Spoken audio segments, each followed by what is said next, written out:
What's up, world? It's your boy, Fresh the Legend. We're at the Live to Legendary podcast. I got my co-host, Sko. Today, we got a community icon, a legend, the voice of the people, warrior. When you see him, you know him. He's been around for a long time. He ain't going nowhere, and his work is heavy, and we love him, we support him, and we're here for him. Without further ado, y'all, give it up for OG Law. Yo, man, I'm so happy for this interview. I'm excited. This guy has been outside like a tree. You hear me? Like outside talking, doing the work forever. I'm talking about years. I don't even remember how I met you. I'm gonna tell you how I met you. You probably remember. First time I ever seen you, I was working for YABS, Sarah Morris Foundation. She works with the youth program, and she was I was used to go to pick an RCF with the teens on State Road for 2 years straight every Saturday. That's the real work. And we had like a meeting about it. He came into this meeting. I can never forget this if I wanted to. He came in with an orange jumpsuit and chained down like he was going to State Road, and gave a speech and a poem about incarceration. And I remember crying, and it's like, you inspired me to do the work that I do today. I still work with youth today because of seeing your impact and how it worked, and you don't even notice, and that's what it made me go into becoming a server and a community worker, seeing you coming in that brave. And it was all like white people, and like, it was a different type of room he walked in. It wasn't all us in there, it was them in there, and he walked in represent us, and he made them look at us differently, man. So I just want to tell you that I love you, man, and I appreciate the work that you do. Seriously. Before we get into all that, I have a question. So Philadelphia is trying to unify right now. I'm trying hard, but it's so hard to do it. Why do you think, what's the problem, us coming together? You know, divide and conquer is, it's the white man thing. Mm-hmm. But why is it so hard for us to come together and become one, and we all supposed to be just family, all are one? What's going on with this? Okay.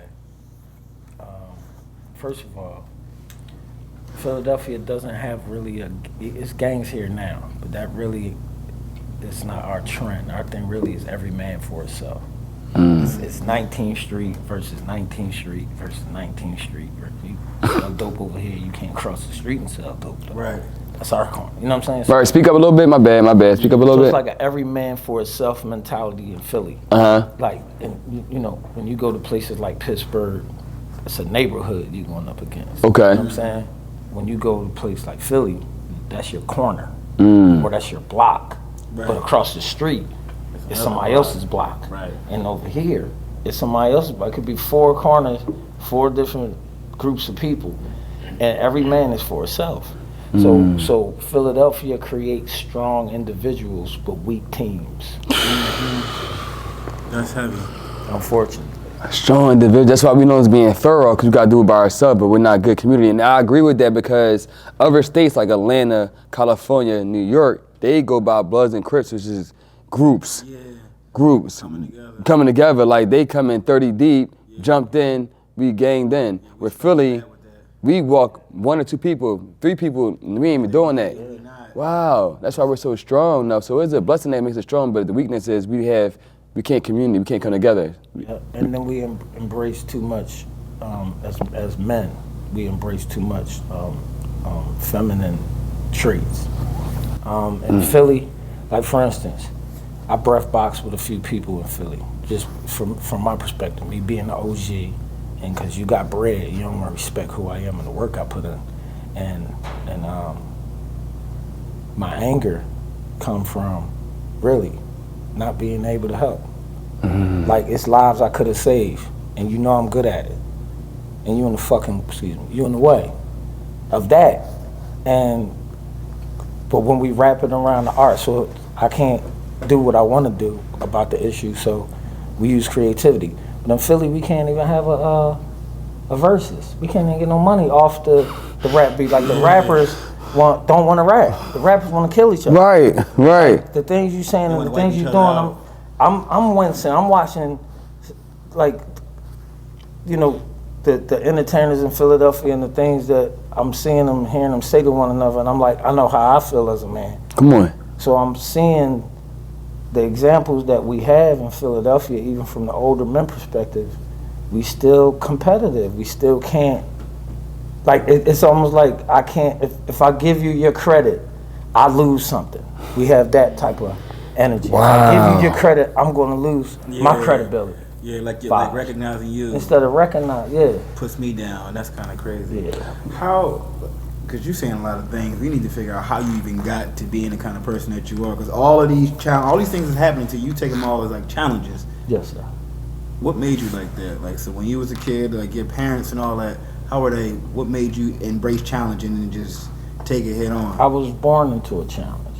I was born in the University of Pennsylvania Hospital in West Philly. I spent most of my years raised in North Philly. But my parents, both of them was blind. Both your parents were blind? So if you ever been to the clothespin, if you remember, Yeah. there used to be a man playing a flute Yeah. with a bucket on his hip. Yeah. Everybody gave my pop a quarter. Yeah. That's my pop. The man that played the flute for 40 years outside the clothespin. That was my dad. Go ahead. And my mother was blind. So I grew up in the Seashore House, the Children's Hospital, Will's Eye, St. Christopher's. I grew up taking care of people. I grew up defending people, protecting people my whole life. And by the time I got to juvenile in prison, I thought I was cursed. Like, I just looked at everybody else like, he come into school, he got his parents. My parents come to school with a CNI dog and a stick, people talking crazy. So I had very good grades in school, but I would always get in trouble because I would always be like, you can't talk about my mother. You can't talk about my, you know what I mean? And people, bullies would try to take shit. I got kicked out of a lot of schools. You know what I mean? Like, you don't know where this money coming from. You wasn't there last night when I was counting the quarters in the bucket, bro. You didn't watch TV when they tried to rob the blind man and he hit the dude with the cane, bent it into a J. That's my pop. You can't take this money. You grinding. You know what I'm saying? So I grew up protecting the bucket. There's always an emergency. Sister coughed, the tray come out. Get the tray, Mike. I can't see. And my mom. My little sister colostomy bag. So people with gunshot wounds that, oh my God, I never seen that. I grew up with my sister on the table. We got to change the bag. Whoa. You know what I mean? So I grew up, new houses, 1829B North 20th Street. You know what I mean? I grew up. Everywhere they say they rap, we was poor. I grew up everywhere. Everywhere where poor people live, they shift you around. So they go, where you from in Philly? I'm just from Philly. I lived everywhere. You know what I mean? So when I got to prison, and I looked through the rectangle window, and I watched my people, because I had to be eyes for my mom and pop, so I got different eyes, the way I see things and people. And what I saw out my window, how we treated one another in prison, broke me down. I cried through the window just watching the condition of my people, listening to the shit you arguing about, this and that, like using machoism over ignorance, like you really a stupid motherfucker, but you strong, so everybody, you know what I mean? Right. That's when I realized I wasn't cursed.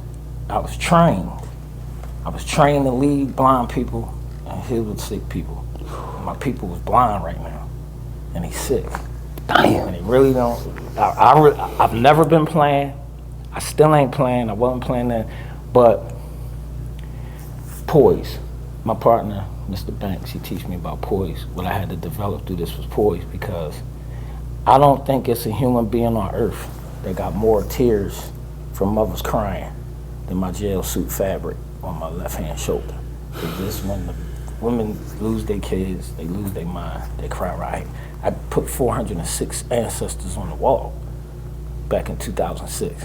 I've been carrying that weight. You know what I'm saying? For 20 years now. Next year will be 20 years. This is the 20th year I'm out of prison.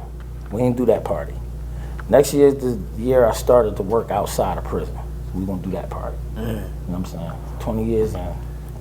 Opening the doors for these small organizations to get the money. Come on. I changed myself to Love Park so you could get the money. I slept outside for a week through a hurricane, Sandy.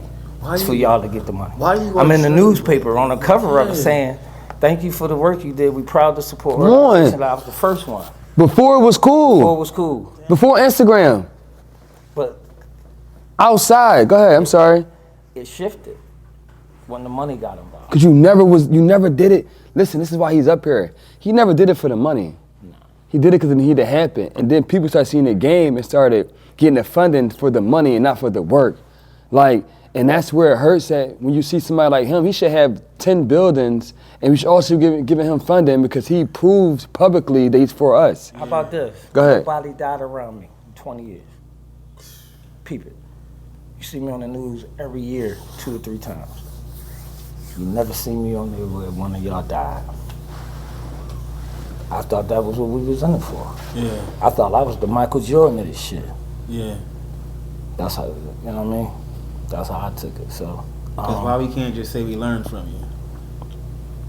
But when the students is ready to teach, you will appear. And we're gonna get the photo. Like, this is a man that walked outside publicly with the orange jumpsuit and chains representing prison.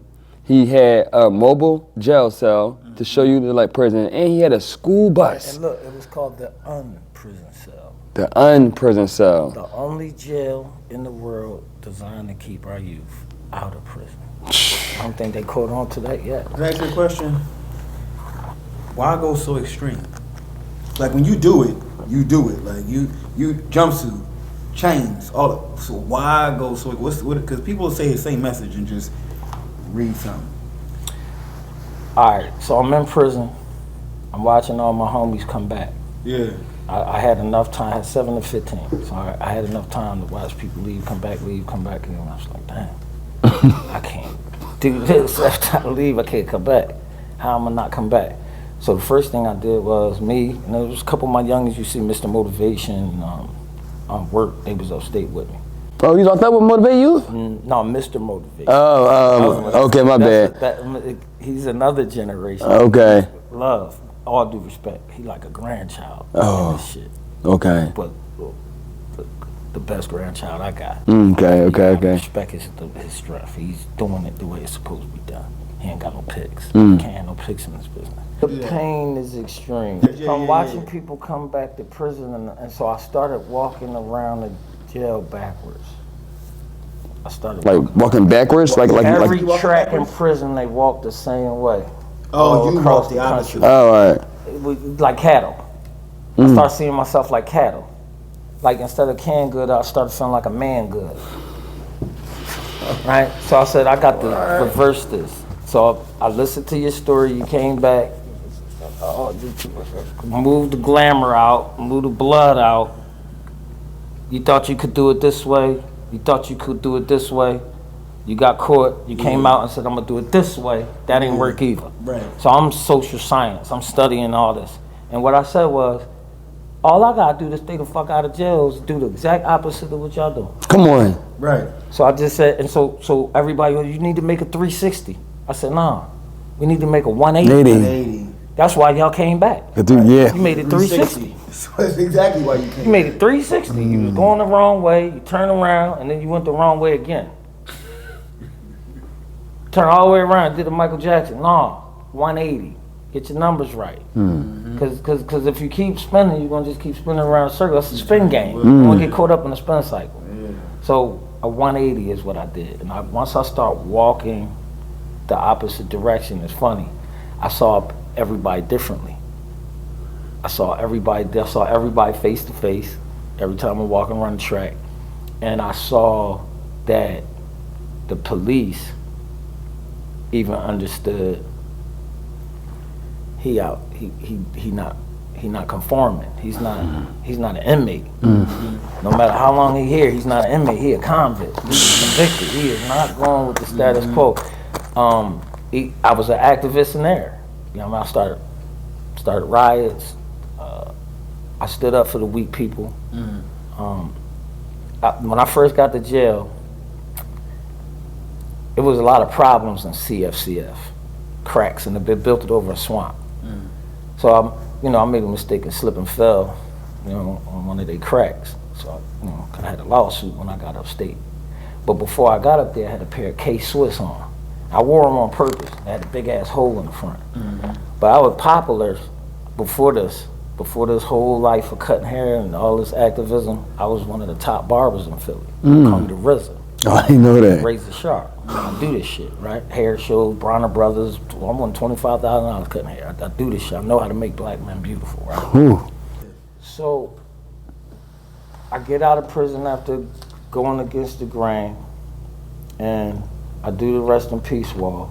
Yeah. And when I came out, I said, okay, I wrote a book. I wrote a book called 6 Dreams and 9 Fantasies, right? Oh, so this is your first book? No, it's my third book. Third book. First book ain't was 6 playing. Dreams. I had a hit book. It was the first urban erotic novel coming out of jail. Cause my thing was everybody in jail ain't gay. Cause every time I got out of jail, girls asked me, "Did you have sex with Miami?" I was like, "What the fuck is you asking me that kind of shit for?" Right. I ain't into that. So I said, "Okay, I'm gonna write the book. Let's go on. If Zane can write a book about sex and she out here having sex, I love women. I can't have sex. You can't write better than me." So I wrote 6 Dreams and 9 Fantasies. That became a hitter. When I was selling the book, my ex-girlfriend got killed. She got shot in the throat twice, shot in the back. Sorry to hear that. When I went back to jail, they put me in the... Because I wouldn't talk about, what was happening. The guards took the dude out the jail. Live to be Legendary is proudly sponsored by Philly Real Estate Services and Solutions. Are you a Philadelphia landlord in need of expert landlord-tenant services? Look no further. Philly Real Estate Services and Solutions is here to represent you in landlord-tenant court, ensuring a smooth and hassle-free experience. Give them a call at 610-235-7998. Again, the number is 610-235-7998.